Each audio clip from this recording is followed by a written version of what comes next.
6,000 বেতন পায়, তার মধ্যে আল্লাহ বরকত দিয়েছে যে তার বউকে রাস্তায় বেরিয়ে গ্রুপ লোন আর বন্ধন লোন করতে হয় না।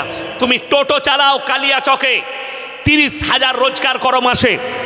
তুমি অটো চালাও, মাসে 20,000 রোজগার করো, তারপরও আল্লাহ তোমার বরকত দেয়নি যে তোমার বউকে অফিসারের সামনে কাপড় খুলে বলেছে যাও কোমরে কাপড় গুঁজে গ্রুপ লোন আর বন্ধন লোন নিয়ে জানবেন আল্লাহ আপনার উপরে নারাজ যে আপনার 20,000-এ আপনি বরকত পাননি। আপনার 20,000-এ বরকত নেই। আপনি অবাক হবেন, আপনি বিশ্বাস করেননি। যদি হালাল রুজিতে আপনার বিশ্বাস থাকতো, আপনার ফ্যামিলিতে নামাজ থাকতো, আপনার ফ্যামিলিতে রোজা থাকতো, আপনাকে একটা একটা করে বলে দিই মদ হারাম না হালাল। পানির বোতলটা দেন। একটা মদ নেশাগ্রস্ত জিনিস তোমাদের জন্য এইভাবে স্পর্শ করা হারাম। কি বললাম? খাওয়া অনেক দূরের কথা, এইটাই মদ আছে কিংবা গাঁজা আছে কিংবা আফিং আছে কিংবা হিরোইন আছে, এইভাবে স্পর্শ করাটা কি হারাম। আপনাকে আমি কালিয়াচকে দেখিয়ে দেবো মুসলমান মদ বিক্রিও করছে, মদ খাচ্ছে। ঠিক বললাম না ভুল বললাম? তাহলে যখন কোরআনে হারাম আছে, এর থেকে বড় রসুলের দুশ্মন কেউ আছে? এর থেকে বড় আল্লাহর দুশ্মন কেউ আছে? অথচ আপনি অবাক হবেন একটা অমুসলিম ভাই আপনার রেসপেক্ট করে, আপনার ধর্মকে ভালোবাসে। আমি কয়েকদিন আগে বলেছি, আজকে আবার আপনাদেরকে এখানে বলে যাচ্ছি, এই থানার মানুষকে, মালদা জেলার মানুষ শুনে যান। আমি বর্ধমান ডিস্ট্রিক্টের মানুষ, বর্তমানে গোটা পশ্চিমবাংলা নয় গোটা ভারতবর্ষ ঘুরি। আমি শুধু পশ্চিমবাংলার ভেতরে জলসা করি না, ত্রিপুরা আসাম যাই না, আসাম রাজ্যের দাওয়াত নেই না। আমি মুম্বাই জলসা করি, হায়দ্রাবাদে জলসা করি, গুজরাটে জলসা করি, বিভিন্ন রাজ্যে জলসায় যাই। আমি শুধু আপনাদের এখানে নয়। আমাকে যদি বলেন হুজুর 3 ঘন্টা 2 ঘন্টা উর্দুতে বক্তব্য দিতে হবে, আমি টানা উর্দুতে বক্তব্য দিয়ে দিব ইনশাল্লাহ। আমি বিহারে জলসা করতে যাই, চন্দন কেয়ারি, ধানবাদ, পাকুড়, আপনার ওইদিকে ডহুয়া, ভাগলপুর যাই। সময়ের অভাব বলে ওইদিকে দাউদ কমলি। আমার ভাই, আপনি যদি বহরমপুরের কাছে বহরমপুর যান, 34 নম্বর জাতীয় সড়ক ধরে যেমনি আপনি মোরগ্রাম পার করবেন, একটা মোড়ের নাম পলসন্ডা মোড়, তার আগে একটা ধাবা আছে পাপ্পুদা ধাবা, পাঞ্জাবিদের। 2 ভাই মাথায় পাগড়ি মুখে দাড়ি হোটেল চালাচ্ছে, তার হোটেলে বোর্ড লাগিয়ে রেখেছে 3টে। একটা হচ্ছে মদ পান করা নিষেধ, একটা হচ্ছে মদ বিক্রি নিষেধ, আর একটা হচ্ছে নো স্মোকিং, এখানে ধূমপান নিষেধ। তারা জানে আমরা যেখানে ব্যবসা করছি এই মুর্শিদাবাদ জেলা 75% মুসলমান, আর মুসলমানদের জন্য মদ স্পর্শ করা হারাম। আর আমি তার হোটেল থেকে বেশি নয় ধুলিয়ান পর্যন্ত মুসলমানদের এমন হোটেল বার করে দেবো 10খানা, যে হারামখোররা মদও খায়, মধু বিক্রি করছে। এরা জানে হারাম, তারপরেও এর থেকে আল্লাহর দুশ্মন কেউ আছে? আপনি চলুন মসজিদে, বুঝতে পারবেন মদ খেয়ে মসজিদে প্রবেশ করা যায় না, নিষেধ আছে। আপনি ধরে তাকে মারবেন, গাঁজা খেয়ে ঢুকলে তাকে বেঁধে তার বিচার ডাকবেন। অথচ আমাদের দেশে কন্টিনিউ সুদ খেয়ে যাচ্ছে, জুম্মার দিনে আতর লাগিয়ে মসজিদে নামাজ পড়তে পায় সুদখোররা। কেউ প্রতিবাদ করে না বলে এরা সুদ ছাড়ে না। ইমাম সাহেব যদি খুতবা দেয়, তারপরের দিন ইমামের চাকরি কমিটির লোক তাড়াবে সুদখোরদের চাপে। বীরভূম ডিস্ট্রিক্ট, আমি গ্রামের নাম করব না, বীরভূম থেকে 2 জন ইউটিউবার এসছে, Abdullah media, MD Abdullah, MD Rizwan, আর আপনাদের এলাকার বিভিন্ন মিডিয়ারা আছে। কি আমাকে খেতে দিলে? ও দিলে, ওখানে রাখো, কোরআন শরীফটা সরা ওইদিকে রেখে দেন, সেই ভালো। আল্লাহ এত বড় জিলাপি, আমি মনে করছি আমাকে দিলে হয়তো খেতে, এইখানে চালিয়ে দিতাম। যাই হোক, দিয়েছে, রাখুন, পরে দেখা যাবে। আমার ভাই, এই বীরভূম ডিস্ট্রিক্টে একজন ইমাম জুম্মার দিনে খুতবা দিয়েছে, সুদের বিপক্ষে বলেছে। রাত 12টার পরে গ্রামের মুসলিম সুদখোর যুবকরা এসে ইমামের কামরায় ঢুকে বলেছে এর পর কোনোদিন যদি বলেন আপনাকে হত্যা করে দেবো, গুলি করে মার্ডার করব। এটা মুসলিমরা, কোনো হিন্দু এসে বলেনি।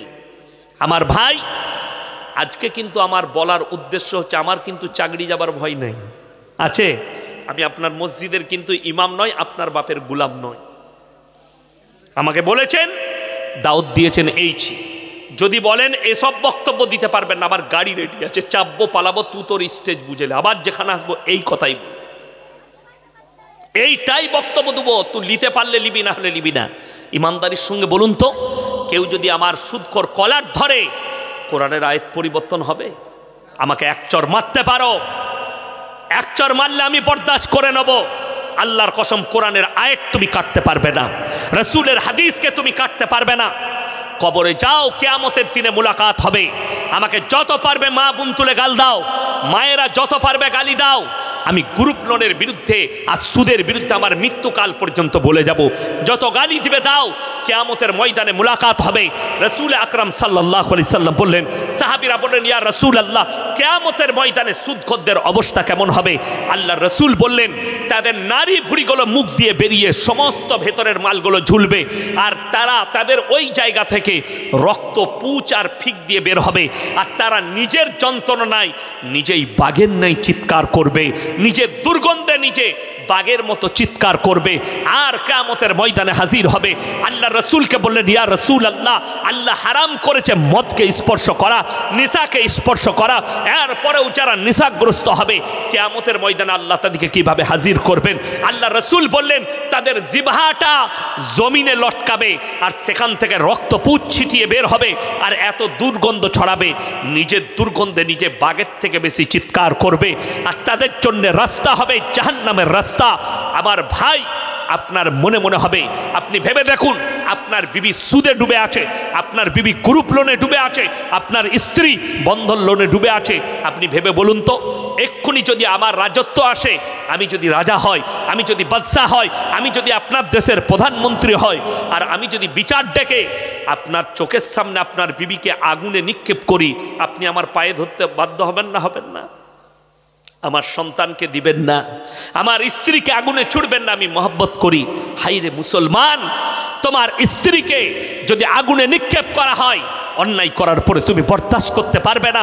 তুমি ভেবে দেখো, তোমার চোখের সামনে কিয়ামতের ময়দানে তোমার স্ত্রীকে শিকলের সঙ্গে আগুনের শিকলে বাঁধা হবে, আর জাহান্নামের আগুনে নিক্ষেপ করা হবে খালি এই সুদের ব্যবসা করার কারণে।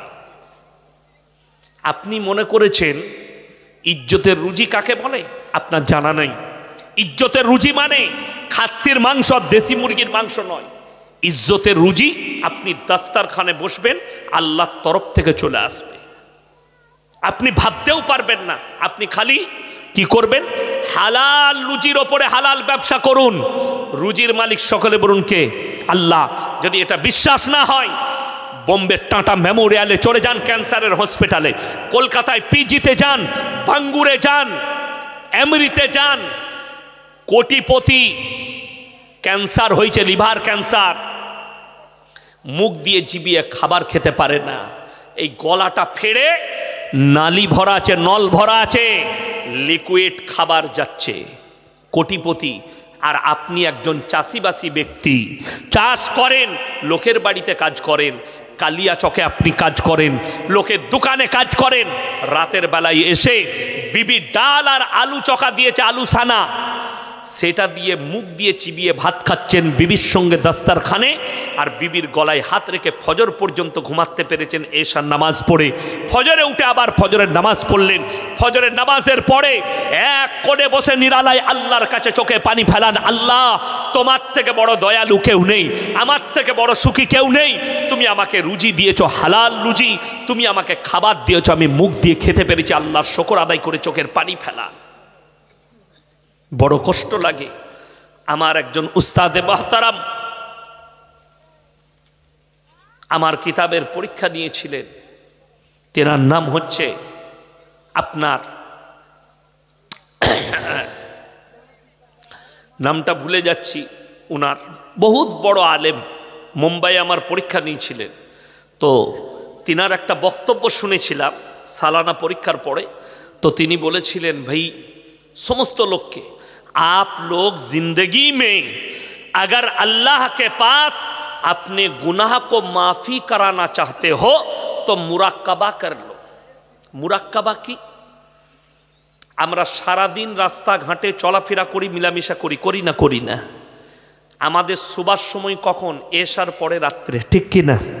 সব কাজ বন্ধ, এরপরে ফজর পর্যন্ত ঘুমায়।